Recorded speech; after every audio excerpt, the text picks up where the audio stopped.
Hello and welcome to Supposedly Fun. My name is Greg and I am here today to do a Friday Reads video where I wrap up the week in reading and talk about any bookish things that are going on in the world. You will notice there is no Teddy today.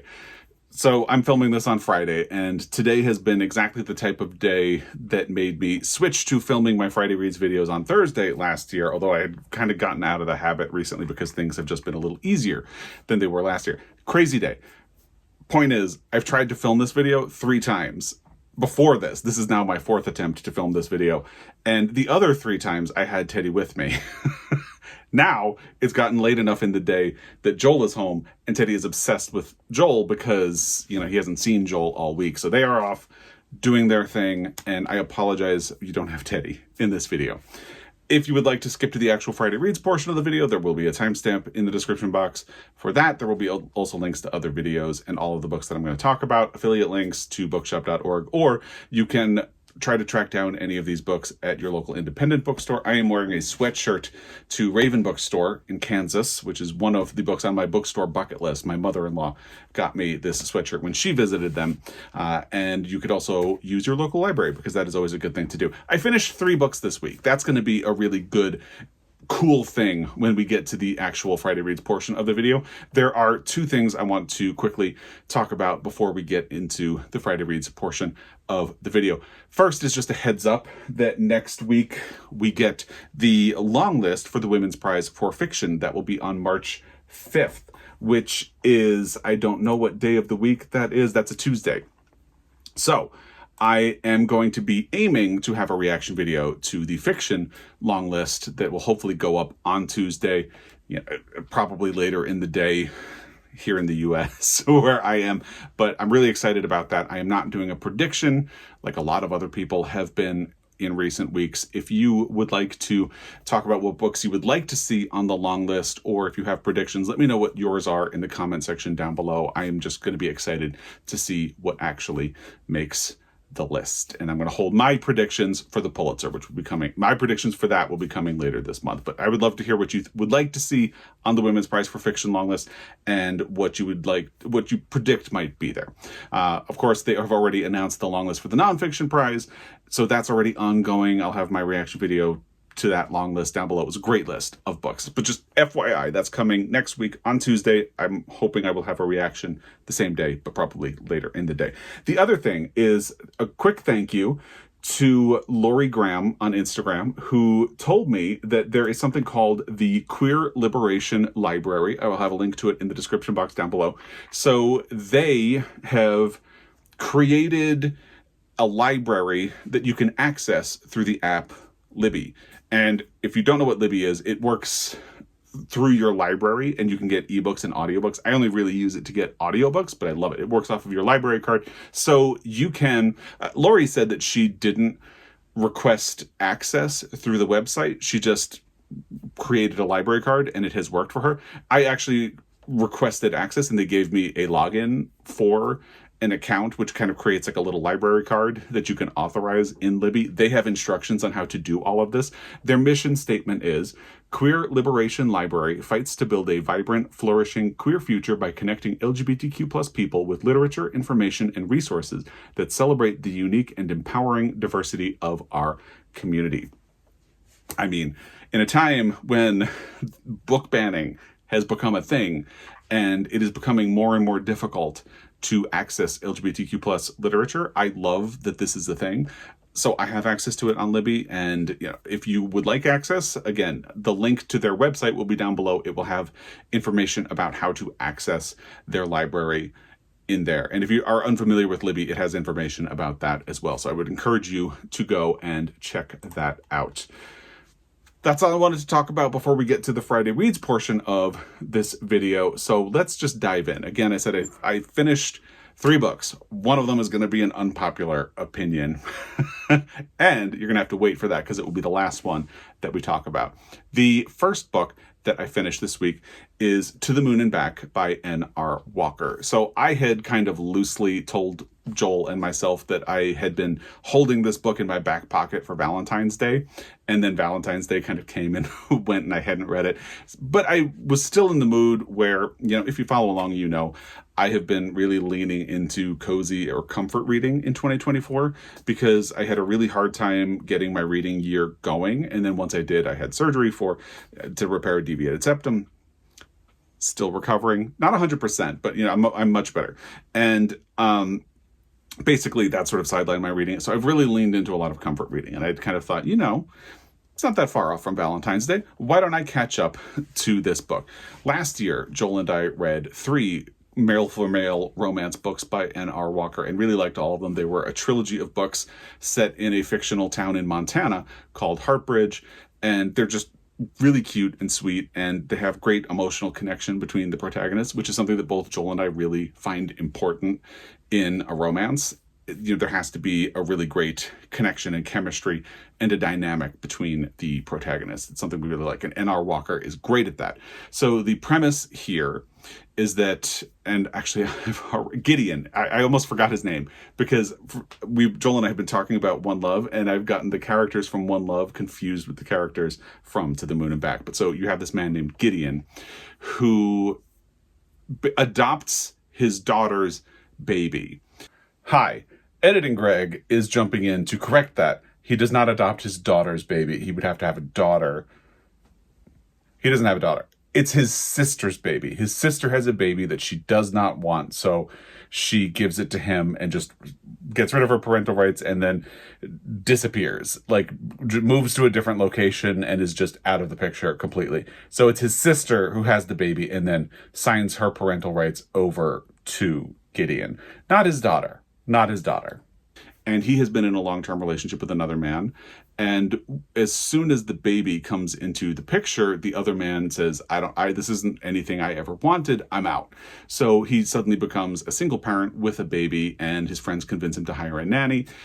Enter Toby, who is this Australian man. I think they might all be in Australia, actually. But anyway, Toby is definitely Australian. And Toby comes in and starts watching the baby. And of course, this is sort of like a live-in nanny situation, of course. And, sparks fly. There's a lot of chemistry between them, and things develop. And it's really cute. It's really sweet. It's exactly what I needed. It's sort of the classic N.R. Walker thing. And just cinnamon bun joy in the month of February, which was really nice and appreciated by me. So it was really cute and everything I needed in that moment. When I finished To the Moon and Back, I had told Joel that I was going to read something that he actually just finished this week, which is Mrs. Quinn's Rise to Fame on audio. But I decided to quickly cram in another book. It's Open Throat by Henry Hoke. So I said that I finished 3 books this week. One of them is super short, but it still counts. I read 3 books this week. So if you're unfamiliar with Open Throat, it is commonly referred to as the Gay Mountain Lion book, or that's how I keep hearing it referred to on Instagram, in stores, all over the place, on BookTube, anywhere.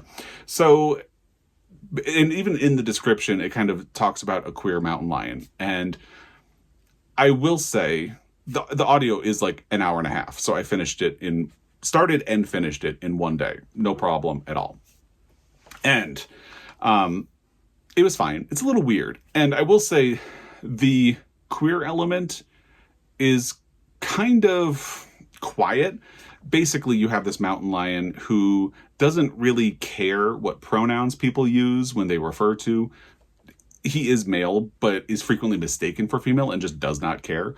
And for a while, like a little section of the book almost is just kind of living as a female, and who lives sort of on the margin, which is a stereotypically or historically kind of queer story. So, there are elements of queer life in the book, but it's not like the mountain lion ever identifies as gay or non-binary or anything.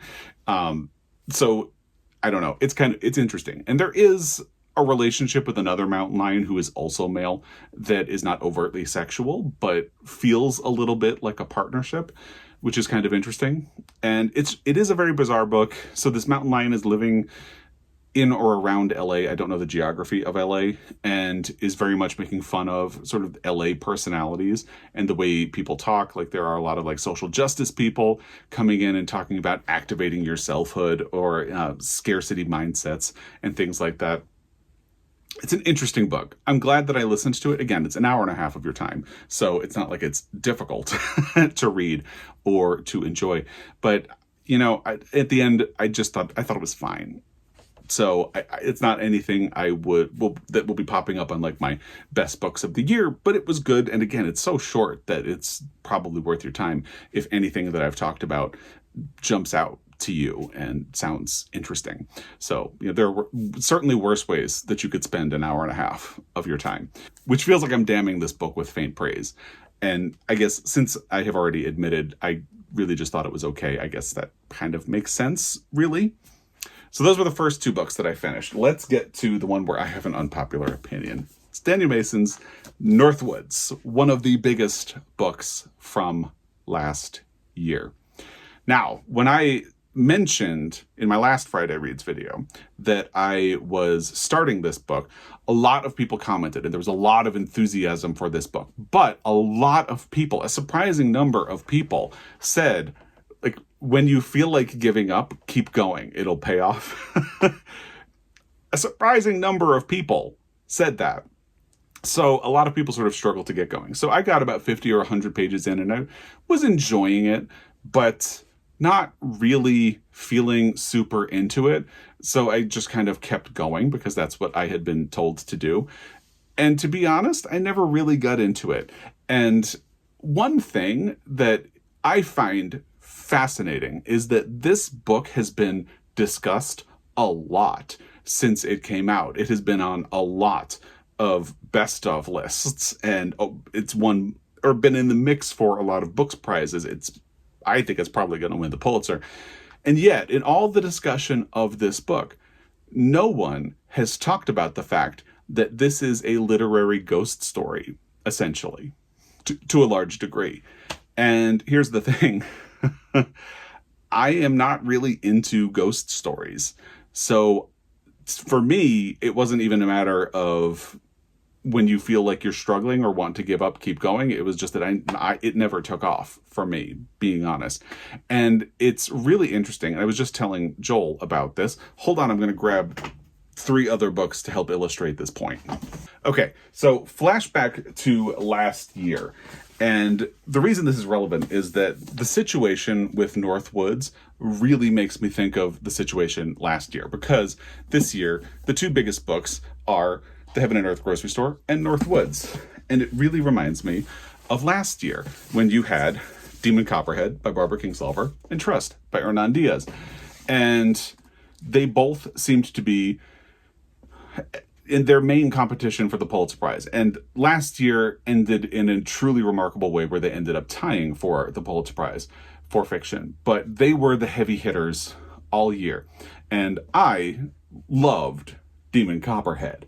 Absolutely loved Demon Copperhead so much. It was my favorite book that I read last year. And I read Trust in early 2023 and thought it was just fine. I think Hernan Diaz is a great writer, a very skilled writer, and does a lot of interesting things, has a very interesting point to this book, but I just never got into it. The structure didn't really work for me. So I was much more in the camp of Demon Copperhead.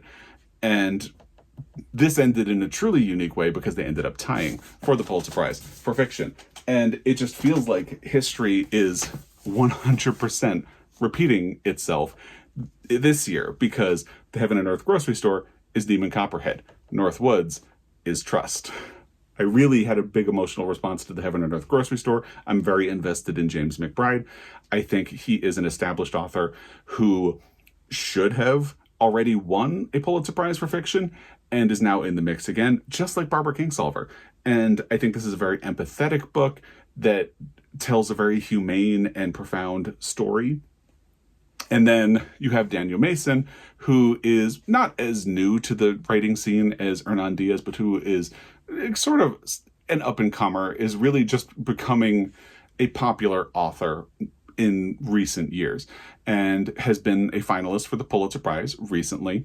And it feels like this is the sort of intellectual book. This is the book that people are really grabbing onto on an intellectual level because they love the mechanics of what he's doing. They love the point of what he's doing and the purpose of what he is trying to do with this book. So it's really interesting to me because it feels like history is repeating. Now, I absolutely don't think that we're going to end up having a tie at the Pulitzer Prize again. I just don't think that's going to happen. So I feel like I am firmly in the camp of the Heaven and Earth grocery store at this point, but Northwoods is the one that's likely to win. Although the Pulitzer loves to throw a curveball. So I need to finalize my predictions, which will be coming later this month, but it feels like a foregone conclusion that Northwoods is going to win. And the other thing I will say about this is I kind of didn't see a lot of the point. I wish there were more pointed efforts to really say something with this book. And if the point of it is to show the impact of human presence in North America, then Annie Proulx already did that better with Barkskins. And I think that was a much better book. It's a flawed book. It's certainly a bigger book than this, but she definitely did that story way better than this. And yeah, I feel like unpopular opinion is that Northwoods is just fine. It is what it is.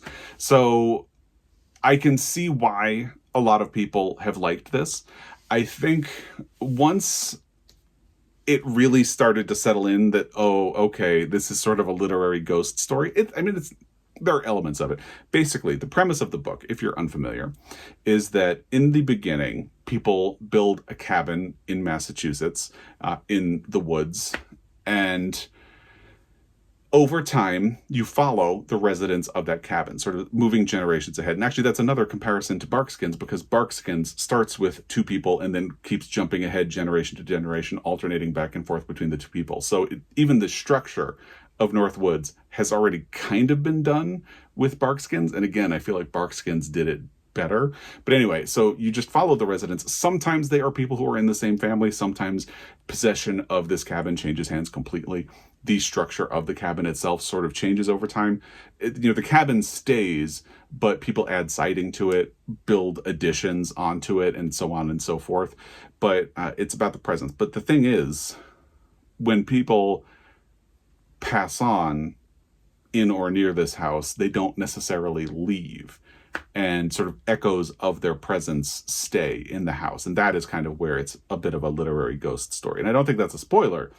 I definitely think that's an element of the book that I wish people had talked about before I began to read it. Because if I knew that there was a literary ghost story angle to this, I would have gone in with significantly lowered expectations than I had. Because I went in with, I don't know, I feel like my expectations had sort of tempered, but I was still really ready to be bowled over by this book. So the fact that there was a bit of a literary ghost story really made me feel a bit alienated, since I am not someone who enjoys that type of story. So I just wish people had talked about that a bit. Anyway, yeah, it's a good book. I fully admit I skimmed a lot of the last 100 pages, and mostly because last night I just wasn't feeling the book all that much. I was ready to be done so I can start my Irish reading in the month of March. And I should mention, yes, I can start a clean slate because I finished all of these. I don't have anything ongoing that I'm carrying into the month of March with me. I am going to start my audio off with something that is not Irish. It's Mrs. Quinn's Rise to Fame. I'm sorry, but Joel really liked that book, so I want to read it close to when he finished it so we can talk about it.